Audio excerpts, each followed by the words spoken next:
মানুষের মধ্যে কিছুটা স্বস্তি আসছে, স্বস্তি এবং সকল শ্রেণী পেশার মানুষ নির্বাচন নিয়ে সবাই একটা অনিশ্চয়তার কথা বলতো বা অনিশ্চিত একটা কথা বলতো, সংকট। যদিও সংকট যে একেবারে কেটে গেছে তা না, কারণ নির্বাচন নিয়ে ষড়যন্ত্র হবে, এখনও হবে। যে একেবারে নিশ্চিত যে আমরা ফেব্রুয়ারিতে নির্বাচন করব বা হতে পারবে এইটাও বলা যায় না। আর এটাও ঠিক, নির্বাচন তো অংশীজনের মধ্যে, প্রথমত আওয়ামী লীগ নাই বাংলাদেশে। যদি বিএনপি আর আওয়ামী লীগ নির্বাচন করে তাহলে কে করলো না করলো খুব একটা কিছু এসছে যায় নাই বা ওই বাস্তবতা। কিন্তু যেহেতু আওয়ামী লীগ নাই, এখন জামাত ইসলাম আছে বা এনসিপি আছে, অন্যান্য অনেক রাজনৈতিক দল আছে, এর মধ্যে যদি দুইটা একটা দল বলে যে আমরা নির্বাচন করব না, তাহলে তো নির্বাচন একটা প্রশ্নবোধক হয়ে যাবে। হলেও হ্যাঁ, এমনিতেই ধরেন এর মধ্যে ইসলামী আন্দোলন বাংলাদেশ ইসলামী আন্দোলন আছে, অন্যান্য দল আছে, কিভাবে তারা ভোট করবে, হ্যাঁ, অন্যান্য রাজনৈতিক দল আছে। তো আমরা যেটা মনে করছি, নির্বাচনটা খুব প্রয়োজন ছিল বাংলাদেশে। এবং এই যে গতকালকের যে বক্তব্য এবং ইলেকশন কমিশনের তৎপর, এর মধ্যে দিয়ে সংকট কিছুটা কেটেছে এবং দিন যত যাবে বিষয়ের অগ্রগতি আমরা ততটাই বুঝতে পারবো। এবং এটাকে আমি ইতিবাচকভাবে দেখছি, খুবই ইতিবাচকভাবে দেখছি। এই নির্বাচন আরও 6 মাস আগে হলে আরও আমাদের দেশের জন্য ভালো হতো, এটা সত্য কথা। বাবুল ভাই, আরেকটি বিষয় যেটা আপনি ঘোষণাপত্রের কথা বললেন, যে ঘোষণাপত্রে অনেকেই অভিযোগ করেছেন যে অনেকটা বিএনপির অভিপ্রায় এখানে প্রতিফলিত হয়েছে, বা দলগতভাবে যে ধরনের সিদ্ধান্ত সংশোধনী, যার অনেক কিছুই এখানে স্থান পেয়েছে। আপনার কি মনে হয় যে না না, শুধু বিএনপির হবে কেন, এটা এনসিপি, যেটা সবচাইতে ঘোষণাপত্রের মূল্য সবচাইতে গুরুত্বপূর্ণ যেটা দিক, যে জুলাই সনদ, বা জুলাই কি বলে, একটি জুলাই সনদ, একটি জুলাই ঘোষণা, হ্যাঁ জুলাই ঘোষণা, ওইটাই সবচাইতে গুরুত্বপূর্ণ ছিল, যে তাদের আইনি ভিত্তি দেওয়া, এবং সেটাকে ওন করা, সংবিধানে সেটাকে তুলে দেওয়া, সেই বিষয়টা গুরুত্বপূর্ণ ছিল। এবং শহীদদেরকে জাতীয় বীর হিসেবে ঘোষণা করা, আহত যারা রয়েছে তাদের দায়িত্ব রাষ্ট্র নিবে, সেই যে বিষয়গুলো এইটা, এবং এদেরকে যে আইনি সুরক্ষা দেওয়া হবে এই আন্দোলনের সাথে যারা ছিল, সেই বিষয়টা তো আসছে মোটামুটি, তো চলেই আসছে, যেটা আমরা চেয়েছিলাম, বা এই বিপ্লব পরবর্তী যারাই সকলেই তো এটাই চেয়েছিল। আমার ধারণা খুব একটা বেশি ব্যত্যয় পার্থক্য আছে আমার মনে হয়নি। বলবেন আরেকটি বিষয়, যে এই যে আইনি ভিত্তির কথা বললেন, যেটি নির্বাচিত সরকার, যেটি মাননীয় প্রধান উপদেষ্টা তার জুলাই ঘোষণাপত্রে উপস্থাপন করেছেন, যে পরবর্তী যে নির্বাচিত সরকার আছে তারা এটি সংবিধানে সংযোজন করবেন, এরকম ভাবে তিনি উল্লেখ করেছেন। নির্বাচিত সরকারের উপর দায়িত্বটি দিয়েছেন, কিন্তু বিশেষ করে এনসিপি এবং জামায়াত ইসলামী সহ অন্যান্য দল, তাদের একটি দাবি ছিল যে এটির বাস্তবায়ন করা, অর্থাৎ পরবর্তী সরকারের কাছে রেখে না দিয়ে এই সরকারের কাছে এই সরকারই করা। এই বিষয়টা আমি বলি, তাদের একটু না, এটা কি কারণে বলছে আমি জানি না। এটা তো নিয়ম, যেটা সাংবিধানিক যে বিষয়টা, সংসদই তো এটা র্যাটিফাই করবে বা জাস্টিফাই করবে। কে করবে?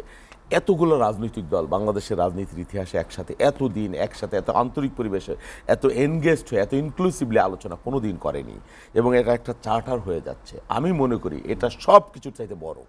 এই যে আলোচনা এবং সিদ্ধান্ত, এটা আইনের চাইতে অ্যাবাভ ল, শুধুমাত্র অ্যাবাভ ল না, সব কিছুর চাইতে ইথিক্যাল জায়গায়। এইখান থেকে কেউ সরার সুযোগ হইলে সে জাতির কাছে তাকে প্রশ্নবিদ্ধ হতে হবে এবং জবাব দিতে হবে, আমি মনে করি।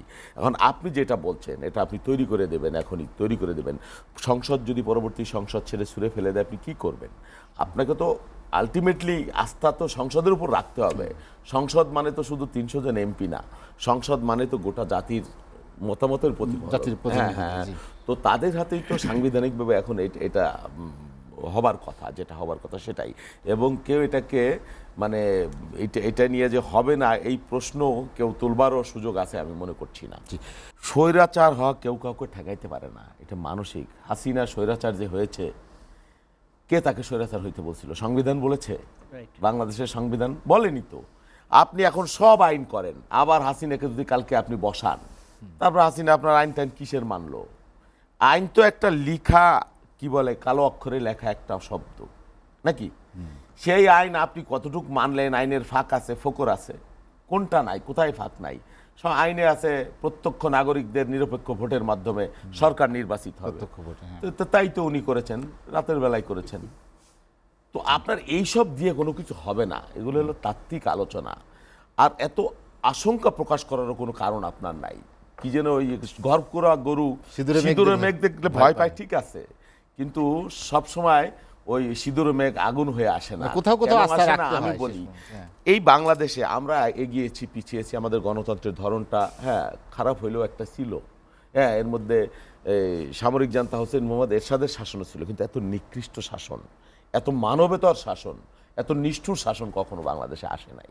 আমরা গণতন্ত্র আগা পিছিয়ে আপনি 91 থেকে যেটা শুরু হয়েছিল 2008 পর্যন্তও যদি ধরে নেই আমি, ছিল তো ভালো মন্দ মিলিয়ে, আমি সেটাই যদি আমি কন্টিনিউ করতে পারতাম তা আমার এত অধপতন হয় না, এত আলোচনারও প্রয়োজন হয় না কিন্তু। এবং গণতন্ত্রের সংজ্ঞার মধ্যেই বলা হয়েছে যে এটা প্র্যাকটিসের মধ্য দিয়ে পরিচালিত হয়। আপনি আইন দিয়ে কানুন দিয়ে অবিশ্বাস দিয়ে সবসময়, এই ম্যারাডোনা একটা গোল দিয়ে দিছিল আপনার দিয়ে বাম হাত দিয়ে, তার কি আপনি ফুটবল খেলা বন্ধ করে দিচ্ছেন? দেননি তো। ওইটা ম্যারাডোনার দোষ, বাম হাতের দোষ, হাসিনের দোষ, হাসিনে 15 বছর। আপনার এত আতঙ্কিত হবার কোনো কারণ আছে আমি মনে করছি না। আমরা যেটা কনভেনশন করেছি এটা বাংলাদেশের ইতিহাসে নজিরবিহীন। রাজনৈতিক দল বিগত দিনে এটা হয়নি তো। মান্নান ভাইয়ের আলোচনা, আব্দুল জলিলের আলোচনা আমরা দেখিনি, কত আলোচনা দেখেছি। কিন্তু এইবার জাতিসংঘের তারানক অমুক তমুক কত আলোচনা দেখেছি, কিন্তু এইবার আমরা এত সব বিষয়ে আমরা ঐক্যমত্য হয়ে গেছি কেন? ইমাজিনিট, খুব মাইনর বিষয়ে আমরা দ্বিমত পোষণ করেছি, অল্প কয়েকটা ঘটনা, এটা স্বাভাবিক, খুবই স্বাভাবিক বিষয়। এই যে বিষয়, এবং সালাউদ্দিন সাহেব ওই দিন বলছিলেন আমরা যেটা প্রতিজ্ঞা করেছি, শপথ করেছি, চার্টারে সই করব এবং সংবিধানে যাবে, এইটা আপনার আতঙ্কিত হবার কি কারণ আছে আমি জানি না, কি কারণ আছে আমি এটা মনে করছি না। স্বৈরাচার বাংলাদেশে হাসিনার মতো স্বৈরাচার হাসিনাকেও যদি এখন বসাই দেন তিনি আর হইতে পারবেন না, হবেন না। আর একটা সবচেয়ে বড় সিগনিফিক্যান্ট বিষয় দেখেন, এই যে কেয়ারটেকারের যে প্রভিশনটা, এই জায়গাটাতে আমরা একটা চমৎকার ব্যারিকেড তৈরি করে দিছি যে কেউ এটা কেয়ার নিয়ে আর সিনিমিনি খেলতে পারে। এর গঠন প্রক্রিয়া এটাও বিরোধী দল, তৃতীয় বিরোধী দল, আরও যাদেরকে ইনক্লুড করে করা হচ্ছে, এখানে তো কোনো এক পক্ষের তত্ত্বাবধায়ক সরকার হওয়ার সুযোগ নাই। শুধু তাই না, শুধু তাই না, শুধু তাই না, এবং এই কেয়ারটেকারকে আপনি উৎখাত করতে হলে হাসিনা যেমন আইন করে উৎখাত করলো, কারণ নিয়ম করে, আপনি পার্লামেন্ট দিয়েও পারবেন না, সংবিধান দিয়েও পারবেন না, আপনাকে গণভোটও লাগবে। আমি মনে করি, আমি সব কিছু এত নেতিবাচকভাবে দেখি না। আমি মনে করি আমার এই এই কেয়ারটেকার প্রভিশনটা যদি আমি রাখছি, তাহলে এবং তার অধীনে যদি আমি 1টা 2টা 3টা 5টা নির্বাচন করে ফেলতে পারি, আই এম শিওর যে আমার উন্নতি হবে, অন্তত অধোগতি হবার কোনোই সুযোগ নেই। আরেকটা হলো আমার ছোট ভাই বলছে তাহসিন রিয়াজ, তার অনেক কথার সাথে আমি একমত, একটু সত্যার সাথে, যে বিএনপি এটা মেনে নিল কেন? বিএনপি কিন্তু জুলাই ঘোষণার কখনোই বিরোধিতা করে নাই, নেভার এভার, আমি জানি। তবে সংবিধানে এটা সন্নিবেশিত করা হবে কি হবে না সেটা নিয়ে হয়তো কথা বলেছে, এবং আজ থেকে 2 মাস আগে আমরা সেটা লিখিতভাবে এই সংস্কার কমিশনের প্রধান উপদেষ্টার দপ্তরে আমরা জমা দিয়েছি। অর্থাৎ এটাকে নিয়ে কি নির্বাচন পেয়ে নাকি আমার ভাইয়েরা যেটা বলে নির্বাচন পাইলে অখুশি হইতে হবে, খুশি হওয়া যাবে না, এরকম একটা বিষয়। এবং রিয়াজ না আরো কেউ মানে বিষয়টা এরকম, নির্বাচন তো আমরা কুসুম মানে একসময় বলতে কিসের নির্বাচন, কোনো নির্বাচন হবে না, 5 বছর থাকতে হবে, বিচার হইতে হবে, এইটা হইতে হবে, এইভাবে বলতো। এখন দেখছে গণমানুষের আকাঙ্ক্ষা আছে, এটা বললে প্রিয় হয়ে যায়।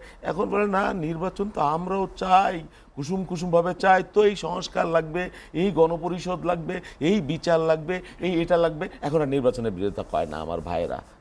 তো সেটাই বলছি, কারণ গণ আকাঙ্ক্ষার বাইরে আপনি গেলে আপনার আমরা নির্বাচনের পরিবেশ অবশ্যই আমরা খুশি, কারণ এর জন্য আমরা লড়াই করেছি 16 বছর। আপনি কি কারণে করেছেন আমি জানি না। অতএব আমি একটা নির্বাচন, বিএনপি 2001 সালের পরে একটা ভালো নির্বাচন পাই নাই, আমি রাতের নির্বাচনের কথা বলি নাই, আমি তুমি ডামিয়ার নির্বাচনের কথা বলি নাই।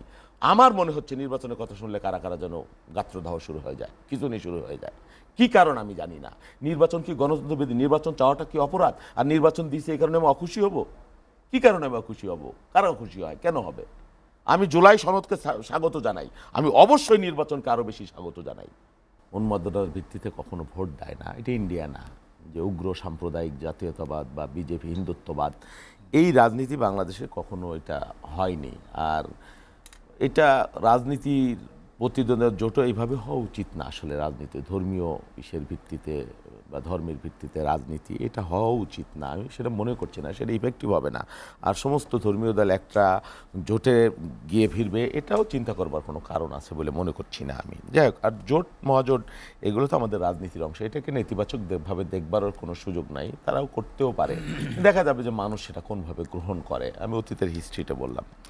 তার এখন যেটা বলছি, আমাদের ভাইরা, রেজাউল ভাই যেটা বললেন যে কি, যে মানে বাবুল ভাইরে মনে করছে নির্বাচন হইলেই কি না কি হয়ে যাবে, সবসময় ক্ষমতায় সমাধান চলে যাবে। হ্যাঁ আরে ভাই আপনি কেন মনে করেন না এটা?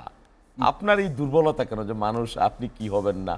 আমরা তো কখনো এটা বলি না যে নির্বাচন হলেই আমরা কালকে ক্ষমতায় চলে যাচ্ছি। আমরা নির্বাচনের কথাটা বলেছি, এটা বলা অপরাধ না। আপনি দেখেন মানে এই যে পাথর দিয়ে মানুষ হত্যা একটা ঘটনা, প্রথম দিনই বিএনপি চাঁদাবাজ পাথর দিয়ে মানুষ হত্যা করলো রাতের বেলায়। মনে হইলো যে 2 দিন আগে একটা ব্লু প্রিন্ট হলে হলে সাধারণ ছাত্র ব্যানার দিয়ে, যারা সাধারণ ছাত্র তাই শিবির। এবং প্রমাণ দেখেন এই যে পত্রিকা দেখাইতেছি, রাজনীতিমুক্ত ক্যাম্পাসা মুনতাসির তিতুমির কলেজ ছাত্র শিবিরের সেক্রেটারি হইল। কি বলবেন আপনি বলেন? প্রত্যেকটা এই যে খালি এত আন্দোলন করেছি, এত মজলুম আমরা দীর্ঘকাল, হাসিনা 1 সপ্তাহ যাইতে পারে নাই। জামাতের আমির কি দখল, সমস্ত দখল চাঁদাবাজ বানাই দিল বিএনপির এমনভাবে। ভাবখানে এমন আমাগো দলের সব চাঁদাবাজ আর জাহান্নামী লোক, সব ভালো কোনো লোক নাই। আরে ভাই ভালো যদি না থাকে তো এতদিন কি কারণে আপনারা আমার সাথে থাকলেন? কি কারণে আমার মার্কা দিয়ে আপনি ইলেকশন করলেন? হ্যাঁ বলেন, কি কারণে জোট করেছিলেন? কি কারণে আমার সাথে মন্ত্রী হইলেন?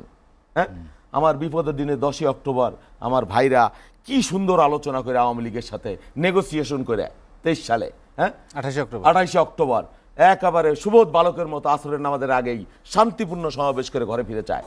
আর আমার এখানে হাজার হাজার লক্ষ লক্ষ round tear grenade, sound grenade, তারা যদি আমাদের ফাঁসে দাঁড়াইতো আমি মনে করি ওই সময় হাসিনার পতন হয়ে যাইতে পারতো। আচ্ছা আপনার দলের তো খালি বিএনপির চাঁদাবাজ বানাই দিলেন 1 সপ্তাহের মধ্যেই। মনে করলো যে আওয়ামী লীগ তো শেষ, এইবার বিএনপির বোতলে ভরে দেবো, তাইলে তো আমাকে ওই দুনিয়া।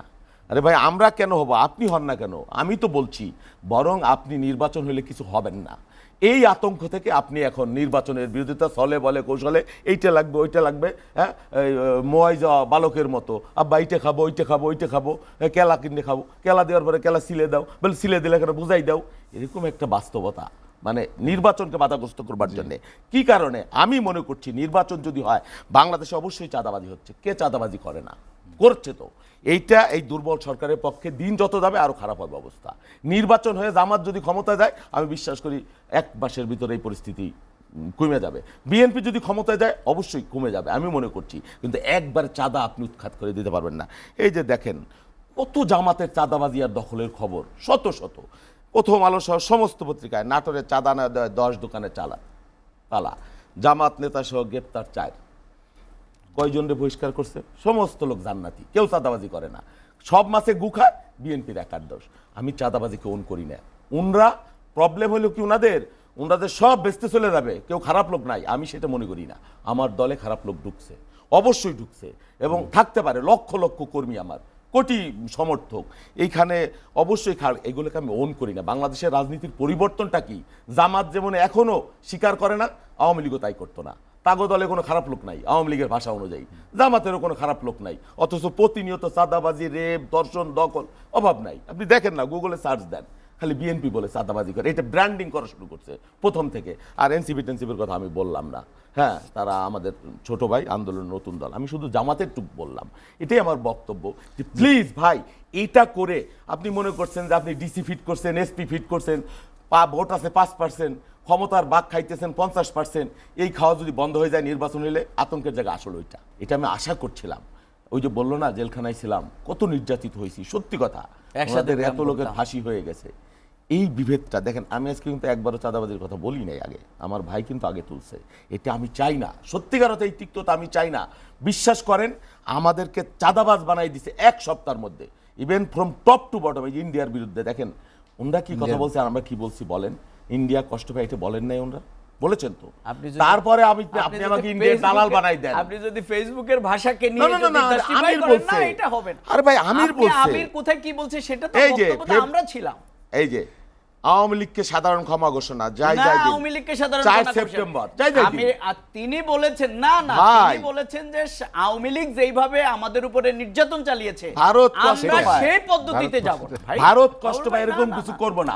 এবং 18 তারিখ আগস্টের 5 তারিখে পতন হয়েছে, আগস্টের 5 ভাই এই তার অডিও ভিডিও আছে আপনি আমার সাথে এটা চ্যালেঞ্জ করেন না। আমি যদি ফেসবুকের ভাষাটাকে নিয়ে যদি ফেসবুক না তো বিবেকদের জায়গা তৈরি করেন, ভাই আপনি শুনেই বক্তৃতাটা, জামাত আমিরের বক্তৃতাটা শুনেবো।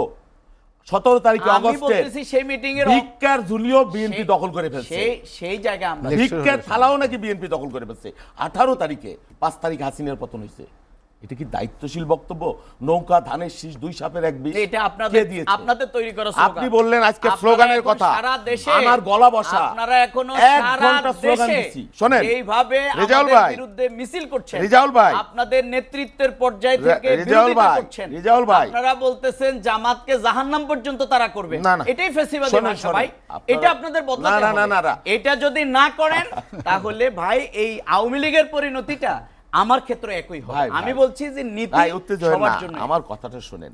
আমরা এই বিভেদ তিক্ততা চাই না। অবশ্যই এই আপনি জায়গায় আসেন। স্লোগানের কথাটা বললেন, এখনো আমার স্লোগান গলা দিচ্ছেন বসা। আপনারা আমি আমাদের নিজে 1 ঘন্টা কমপক্ষে স্লোগান দিচ্ছি, 1 ঘন্টা। একবারও কোনো বিদ্বেষপূর্ণ আওয়ামী ফ্যাসিবাদের বাইরে সেটা- বা আমার দলের ইসের বাইরে আমরা বলি নাই। সেজন্য তো যে আমরা এখন কোথায় আপনি কে আছি। কি কোন ছেলে এবং যারা মেইন স্ট্রিম, আমরা কিন্তু এই মহাসচিবের বক্তব্য শুনেন, আমার চেয়ারম্যানের বক্তব্য শুনেন, ফ্রম টিল ম্যাডামের বক্তব্য শুনেন, একটা ফার্স্ট কথা কেউ বলতে পারবে কিনা? বাবুল ভাইরা শুধু আপনার চাচ্ছেন না, নেতারা বাবুল ভাই শুধু চাচ্ছেন হচ্ছে একটা ইলেকশন, কিন্তু না, আপনি না, খালি না, না, election চাই না, আপনি এর সাথে এই যে যেটি- বিশ্ববিদ্যালয়ের ইলেকশন চাচ্ছেন না।